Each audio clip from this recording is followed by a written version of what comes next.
Assalamualaikum warahmatullahi wabarakatuh. Sahabat Islam dalam kehidupan yang dirahmati Allah. Teman-teman, pernahkah kalian berpikir, kok bisa ya kita sudah rajin beribadah, tapi seolah tidak ada hasilnya? Ternyata dalam Islam, ada beberapa jenis ibadah yang sial-sial dan tidak mendatangkan pahala. Ibadah yang dilakukan tanpa niat tulus karena Allah, alias riya atau pamer. Misalnya, kita sholat atau sedekah hanya agar dilihat dan dipuji orang lain.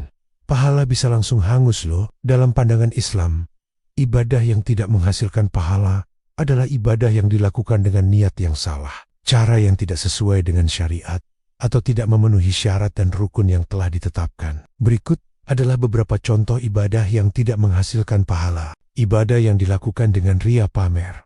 Riya adalah melakukan ibadah dengan tujuan untuk mendapatkan pujian, pengakuan, atau sanjungan dari orang lain, bukan karena Allah Subhanahu wa Ta'ala. Contoh, seseorang bersedekah dengan jumlah yang besar agar dipuji sebagai orang yang dermawan, atau salat dengan gerakan yang berlebihan agar dianggap sebagai orang yang saleh. Ibadah yang dilakukan dengan riya tidak akan diterima oleh Allah Subhanahu wa Ta'ala dan tidak akan mendapatkan pahala. Bahkan, riya termasuk dalam kategori syirik kecil yang dapat menghapus amal ibadah. Ibadah yang dilakukan dengan cara yang tidak sesuai dengan syariat. Setiap ibadah dalam Islam memiliki tata cara syariat yang telah ditetapkan oleh Allah Subhanahu wa Ta'ala dan Rasulullah SAW. Jika ibadah dilakukan dengan cara yang tidak sesuai dengan syariat, maka ibadah tersebut tidak sah dan tidak akan mendapatkan pahala. Contoh, salat dengan gerakan yang tidak benar, wudu yang tidak sempurna, atau berpuasa dengan melanggar larangan-larangan puasa, ibadah yang tidak memenuhi syarat dan rukun. Setiap ibadah dalam Islam memiliki syarat dan rukun yang harus dipenuhi agar ibadah tersebut sah dan diterima oleh Allah Subhanahu wa Ta'ala.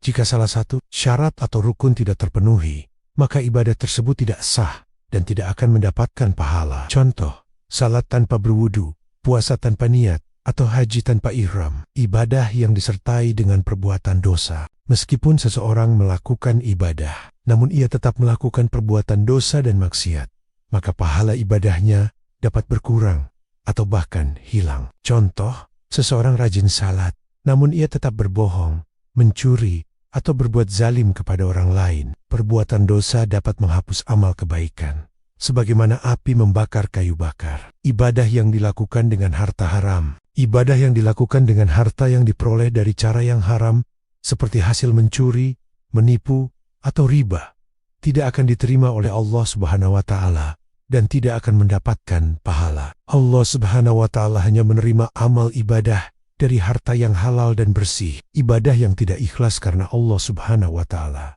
Niat yang ikhlas adalah syarat utama diterimanya suatu ibadah. Jika seseorang melakukan ibadah bukan karena Allah Subhanahu wa Ta'ala, melainkan karena tujuan duniawi, maka ibadah tersebut tidak akan mendapatkan pahala. Contoh, seseorang berinfak agar namanya disebut-sebut sebagai donatur, atau salat agar dianggap sebagai orang yang taat beragama. Ibadah yang melalaikan kewajiban lain. Ibadah yang baik adalah ibadah yang tidak melalaikan kewajiban lain yang lebih penting. Jika seseorang terlalu fokus pada ibadah sunnah hingga melalaikan kewajiban terhadap keluarga, pekerjaan, atau masyarakat, maka ibadahnya tersebut tidak akan mendapatkan pahala yang sempurna. Seseorang terlalu sering melakukan salat tahajud hingga tidak memiliki waktu untuk bekerja dan menafkahi keluarganya. Oleh karena itu, penting bagi setiap muslim untuk memahami syarat, rukun, tata cara, dan adab dalam beribadah agar ibadah yang dilakukan dapat diterima oleh Allah Subhanahu wa Ta'ala. Dan terima kasih sudah menyimak. Jangan lupa subscribe dan bagikan video ini agar lebih banyak yang mendapatkan manfaat. Wassalamualaikum warahmatullahi wabarakatuh.